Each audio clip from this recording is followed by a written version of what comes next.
Welcome, dear reader, to a candlelit corner of the old world, where superstition lingers like mist and inked pages still whisper of wolves and ruins, of letters sealed and secrets kept.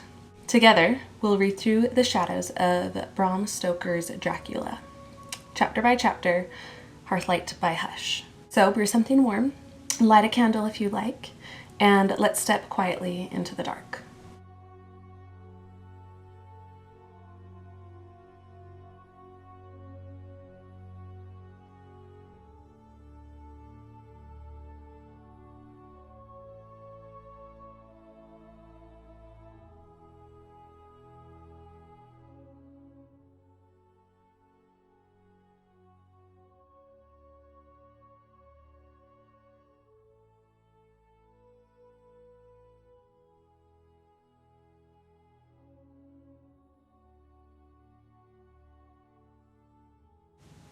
To begin, I want to provide a very quick overview of the events in Chapter 2 that we are going to dive more deeply into in this overview episode. Very quickly, the very first event that happens in this chapter is Jonathan is at the castle and he has arrived and he's in the courtyard and there is a very long, anxious wait. Next, Jonathan Harker is greeted by Dracula, and there is much hospitality exuding from Dracula, but there is also something chilling about this welcome. Jonathan Harker is escorted through many empty halls and rooms, and he then has dinner alone, meaning that he eats alone, but does have conversation with Dracula. Then the following day, which understandably Jonathan Harker sleeps late into the day, there is a tiny bit of exploration about the castle and a notice of absolutely no mirrors in the place. Jonathan does have his own little mirror and is using it to shave by and is startled by Dracula behind him because he could not see Dracula in the reflection of the mirror.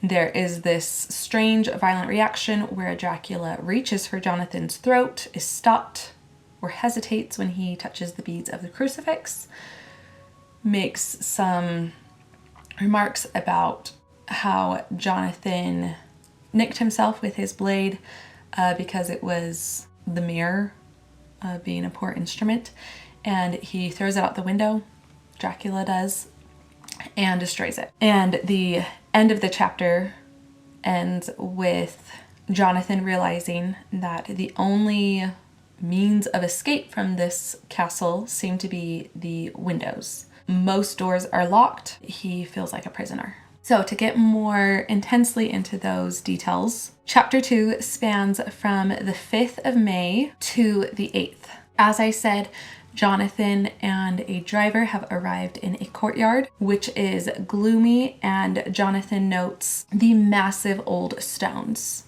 that have even these old weathered carvings on them. The whole estate, Jonathan wonders if it looks or appears bigger than it actually is because the estate itself seems massive, particularly in the darkness of the night. The driver unloads Jonathan's things and helps him unload, and Jonathan notes the driver's intense strength. He, I believe, even says if this guy wanted to, he could probably crush my hand just with his. I want to pause a moment on the details Bram Stoker includes about the castle itself and how it is so massive and old with these old weathered carvings. And I want you to picture this place as a place that is so old that it is almost outside of time. Perhaps a place where temporal logic dissolves. There are going to, perhaps within walls like these, be ancient secrets. The building itself is kind of this emblem of grandeur that is decaying. Perhaps there is this pre-human, pre-modern element to it. It's like a lingering relic of a forgotten age, much like Dracula himself is going to prove to be. It is perhaps a standing paradox, again, like Dracula, a walking paradox of both death and vitality. There's this gothic entropy to the place. And perhaps the weathering of the stones, the erosion, isn't just about physical weathering and decay, but perhaps about moral and spiritual weathering and decay and distortion. And yet it's veiled by centuries of apparent dignity, tradition, and power. The carvings on the stones, perhaps they hold a meaning from a forgotten age. These are like echoes of Dracula's mind. You know, I want you to think of where do we draw the line on the boundary of someone's body? Is your home an extension of your own body? We're breathing in and consuming so much of our surroundings. At what point do we say our surroundings are just an extension of our body? So perhaps this castle is an extension of Dracula's body. And so that's why I'm kind of taking this liberty of drawing these parallels between the two. With these carvings, it's like Dracula's mind in that there's a deep knowledge and century-long memories. And where they may have fit in at one point in time, their very age makes them warped and dangerous in the present modern era. These massive stone walls are also going to create a sense of isolation for our current narrator, Jonathan Harker. They're imposing and isolating, and they're going to make anyone who resides within feel immobile and perhaps being dwarfed and swallowed by some greater force. As a final note before we move on with this overview of chapter 2, perhaps think of Dracula's castle that Jonathan Harker is now entering as a cathedral to a darker order. So the driver then disappears down one of these dark alleys, and Jonathan Harker is left for what feels like hours. And he becomes very, very anxious. He notes that there's no way to try and ask for entrance. There's no bell, there's no knocker. But keep in mind, he's also come a very long way to this center place. And so there's nowhere to turn back to either. And we already get the sense that Dracula is creating this sense of control. He is the one who chooses when that door opens. And Jonathan is truly just left there to wait. Finally, Dracula opens the door and bids Jonathan Harker to come in. Jonathan describes him as an old man. He says that he speaks with excellent English, but with a strange intonation. This old man, this Dracula, he says, "Welcome to my house. Enter freely and of your own will." And then Jonathan shakes his hand, and he notes that the hand was as cold as ice, more like the hand of a dead than a living man. And then Dracula says a lot of very welcoming, hospitable words. Welcome, you can move about freely in this house. I hope you bring some happiness that is your own into this place. Already with this greeting, we're getting this mix of hospitality and horror. Jonathan isn't entirely sure if this is Dracula yet, but he's assuming as much, and so he asks, and the Count says, "Yep, that's who I am." The Count is having him come with him into the castle, and so we are getting Jonathan's impressions of the place. We get this sense of amplifying isolation. Dracula insists on carrying his luggage through these many rooms, and Jonathan notes that there's not a servant in sight, so they seem to be just the two of them there. Finally, they arrive at the spot where Jonathan is going to be primarily spending his time and where he's going to be sleeping. There's an octagonal room adjoining his own quarters. They're very welcoming and cozy. There's a warm fire. They're very well lit despite the late hour.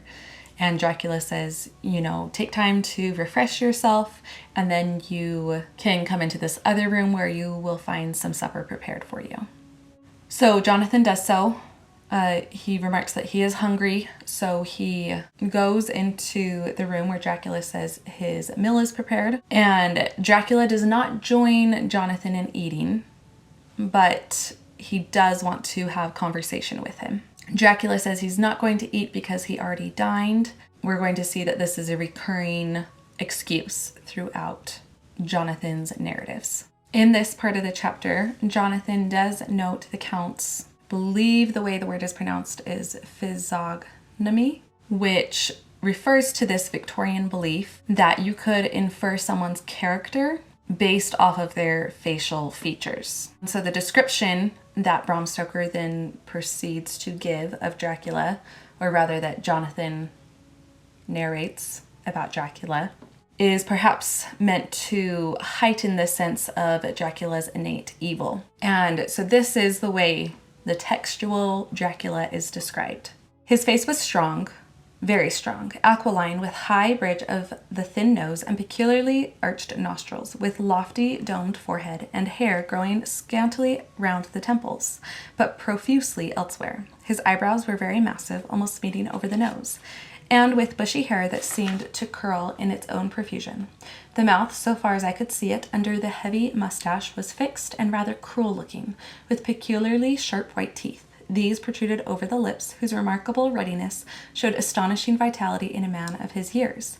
For the rest, his ears were pale and at the tops extremely pointed. The chin was broad and strong, and the cheeks firm, though thin. The general effect was one of extraordinary pallor. Jonathan then continues to note that not only are Dracula's facial features particular, but he also has some strange bodily features. He mentions that the hands were broad with squat fingers, and there were hairs in the center of his palm.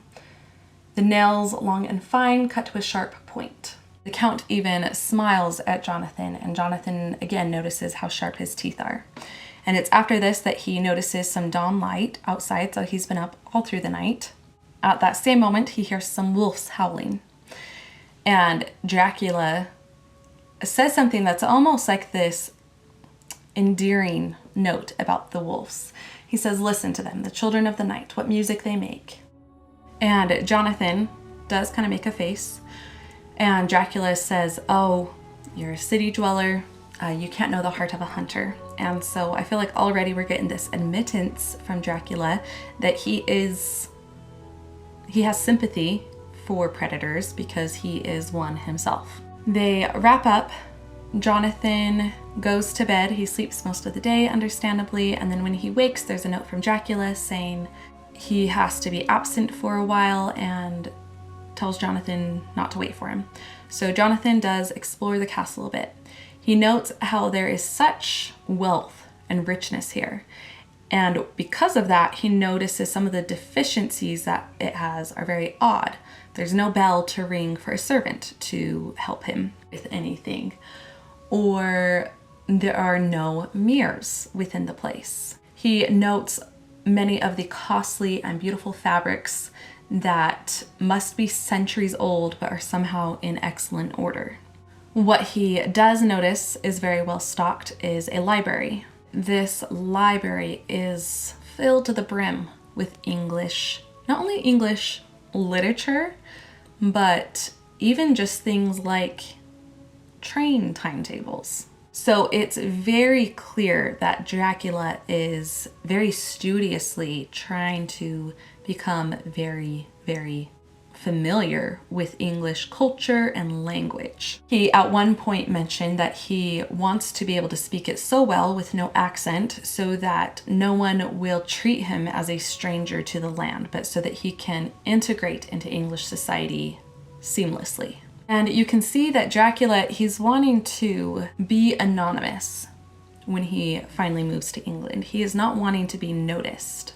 Dracula in this library, he has lists even of published articles on kind of who's who in England's society right now. This is a reflection of this anxiety around social Darwinism. You know, we've got this person from a foreign place moving elsewhere, and he knows that there's going to be bias and prejudice if he does not perfectly blend in with the English society. There's this idea that, you know, with the social Darwinism, if he can learn all of this, even though it's not inherent, if he can learn all of it, then who would know the difference? If you're familiar with the story of Pygmalion, or rather My Fair Lady, it's this story of this girl who is not high society, but she is trained to present and speak in such a way that they fool everyone that she is. And I guess you could say Dracula is trying to do that to himself. Dracula and Jonathan, which, by the way, I mentioned the library and then just kind of jumped into Dracula saying that he wanted to learn the language. So he did arrive back and they got into this conversation, and then they just continued talking, and Jonathan mentions that he can tell that that Dracula almost wants to just talk for talking's sake, which makes sense with him saying, I want to be able to speak your language perfectly. They talk a lot. They talk about the blue flames that we're seeing, and Dracula explains to Jonathan that they're places where gold was hidden. And he says it's commonly believed that a certain night of the year, which was the night he was arriving, the blue flame is supposed to be seen over any place where treasure is concealed, because the land itself in this area was fought over for centuries, and so there's a lot to be found out there. And Jonathan says, wouldn't people have already figured that out? And Dracula notes, you know how superstitious these people are. Did anyone seem like they wanted to be going out on that night of the year? And Jonathan obviously is like, yeah, no, obviously not. Then it moves on to Dracula asking about the estate that he has been showing interest in and that he wants to purchase in England. And he asks Jonathan more about it. And Jonathan leaves briefly to get some of the papers regarding all of that. And when he returns, he notes that Dracula is reading English Bradshaw's guide, and he seems a little surprised by this. And that's because English Bradshaw's guide, like I said, in this library, he doesn't have works of literature. This guide is like if we were to combine Google Maps, an Amtrak schedule, and Lonely Planet, all printed in one text. It's this English railway timetable. From this, we really can see that Dracula, he is being very efficient and very intentional in his planning. He is being so detailed in his planning and strategic. And to kind of echo from what I was saying about this old castle of Dracula's, it shows us that the ancient is evolving. This old world horror is intending to infiltrate and survive and to continue on and figure out how to be modern without detection. The place that Dracula has purchased, we learn, is called Carfax. And they note that this is a corruption of the term, I believe, quatra face, which means it's aligned with the 4 cardinal directions. It's aligned with a compass. That it's 4-sided and it's facing northwest, south, and east. They're talking about this place. Jonathan kind of realizes Dracula almost seems to know more about it than him. So I get the sense as a reader that Dracula was just trying to be hospitable, but also bringing it up so that they could finalize his purchase and moving forward with the paperwork for his immigration to England. But again, this estate that he has purchased, it's described as a very dilapidated old place. There is a pond on the ground, a pond/lake on the ground that must have its own spring source, and it flows away. And the building seems centuries old, medieval, but with add-ons throughout the centuries. There is a chapel on the grounds, and I want to point out that it's this place that's been on the market for a long time. It says the notice of sale was a dilapidated sign, and so it's this hollow sacred place. And I want you to consider and perhaps already ask yourself, what does Dracula intend to do with a place like that? Is a sanctuary going to become a shadowed lair? It says the grounds around the estate are massive. There is, again, a very imposing stone wall with oak doors, which oak if you know anything about tree symbolism, is, a very masculine, powerful tree. And its iron on the gate is rusted away. It's just this ancient place. There aren't many things super close by, and it says you can't see it from the grounds, but there is another large estate that has been turned into a private insane asylum. And so also already start considering how might this come into play. This shows us that Dracula is drawn to thresholds. He says, I am ancient. I would be killed if I were to be living in a modern home. Like, I need to live in an ancient home. And so he's picked this as the place that he buys in England. This place that is just wrapped in Gothic rot with a chapel turned corpse within its grounds, and a mental institution very nearby. And the term Carfax, in fact, itself does more commonly refer to crossroads or market intersections. So just kind of think about how this place itself is going to be a threshold, a place where boundaries are perhaps crossed, boundaries between the sacred and the profane, the rational and the irrational, living and the unliving. I think perhaps the only thing on the description of the grounds that is curious and at first perhaps a contradiction to me is this spring that has clear flowing water. But perhaps this is just if we're looking at environment in a work of literature as a extension of themes and inner character, perhaps this spring is kind of also a reflection of something that is sourced from something ancient and deep. Or perhaps it provides us with this passive backdrop and shows us how nature just kind of continues on as this silent witness to whatever happens in human lives. So that's the description of the place that Dracula is going to be buying. And like I said, Dracula says, I'm glad that it is old and big. I myself am of an old family, and to live in a new house would kill me. And he says some stuff that's supposed to kind of come across as almost humorous and lighthearted, of saying like, yeah, I'm so old, I'm from an old family, like I gotta be in a place that's like this. But very quickly after, Jonathan notes somehow his words and his looks did not seem to accord, or they didn't seem to line up. So his words were kind of giving this lightheartedness, but his face was betraying him. He says the cast of his face made his smile look malignant and saturnine. And malignant means this actively harmful or poisonous force. And saturnine, it relates to Saturn, which is the Roman god, who is associated with time, death, slowness, and perhaps melancholy. So he's saying these genteel, almost funny words, but it feels more like death has learned to smile. There's this grim and darkly brooding look to him. And then Dracula says that he must go. And Jonathan notes that there's an atlas out, opened naturally to England. And he notes that certain places have rings marked about them. One was on the east side of London, where the Count's new estate is going to be.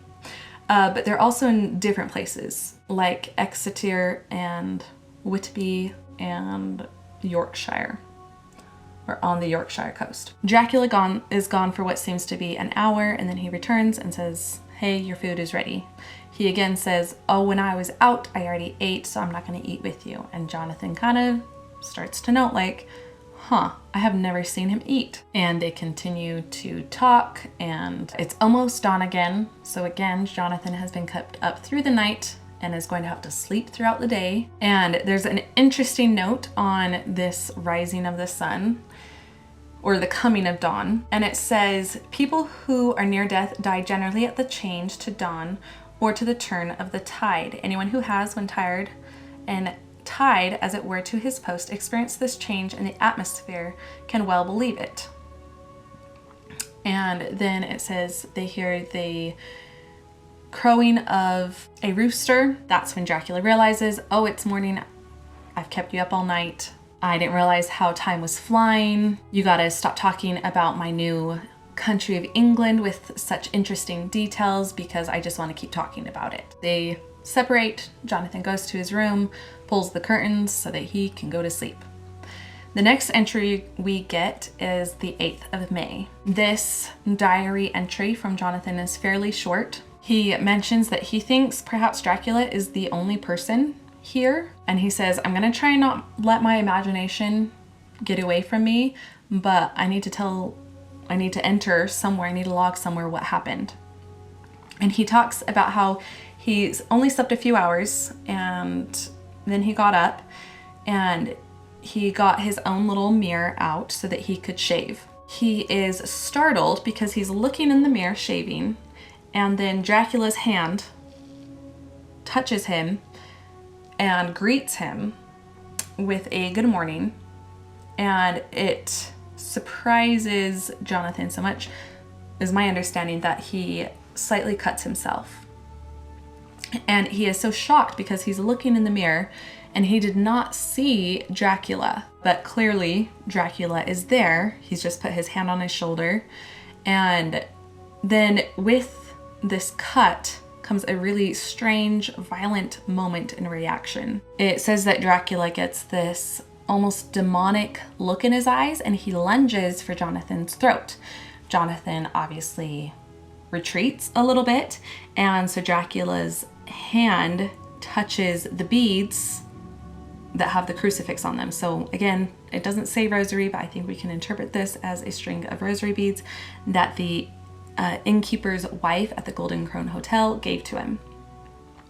And when Dracula's hand touches the string of beads, he instantly changes his demeanor and the fury passes, so the anger in his face dissipates to the point that Jonathan is like, did I actually see that happen?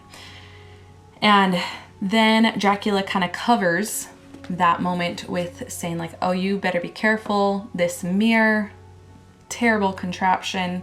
It's probably the reason you accidentally cut yourself. And he throws it out the window. He smashes, destroys Jonathan's shaving glass mirror.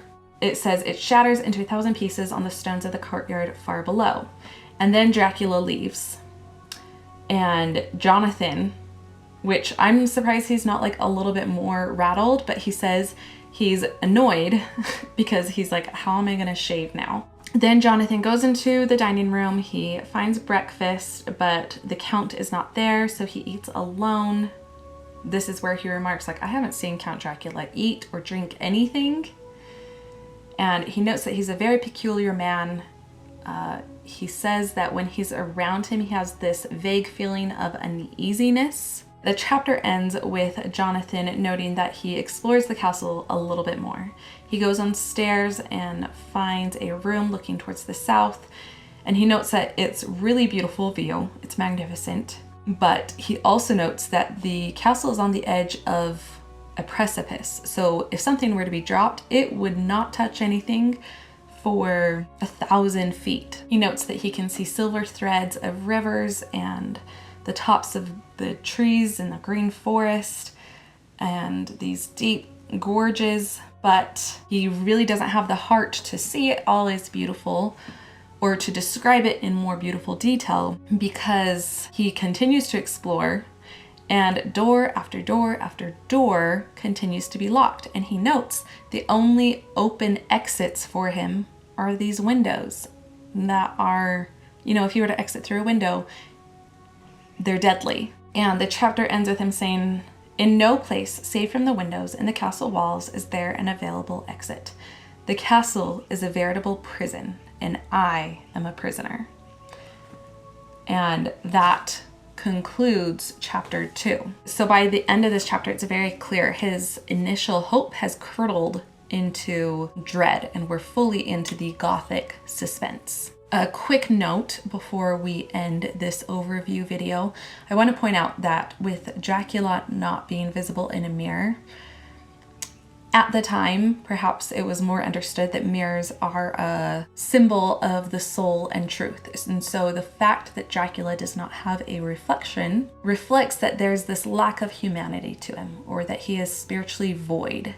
And that is why he does not have a reflection in a mirror. So chapter 2 opens the gates on a castle that is less of a home and more of a tomb. Bram Stoker has built dread not with screams, but with silence. There are locked doors, empty halls, and the subtle horror of a man who casts no reflection. Dracula speaks of his age with kind of a weary nobility, but his face ultimately betrays him. It's malignant and saturnine.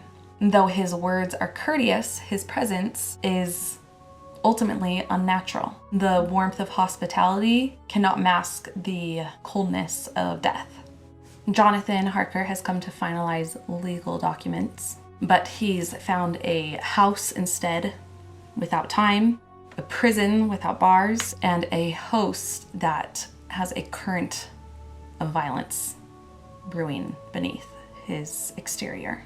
As we close this chapter, we're left with a question that lingers like cold mist in a Carpathian corridor. What does it mean to be watched by something ancient in a place where the sacred is perhaps crumbled? Stay with me for chapter 3 as the strangeness deepens and the Count's true nature starts to become even more apparent. If you'd like to support these deep dive literary explorations, you can find my Buy Me a Coffee, my favorite pen, and some fun notebooks, as well as basic versus bougie book options for this text, linked down in the video description. Thank you for helping me keep the candles lit. If this video brought something to life for you, you can support my work through Buy Me a Coffee or explore the tools I use to create these series down below. Every little gesture truly does help keep this corner of bookish candlelight glowing.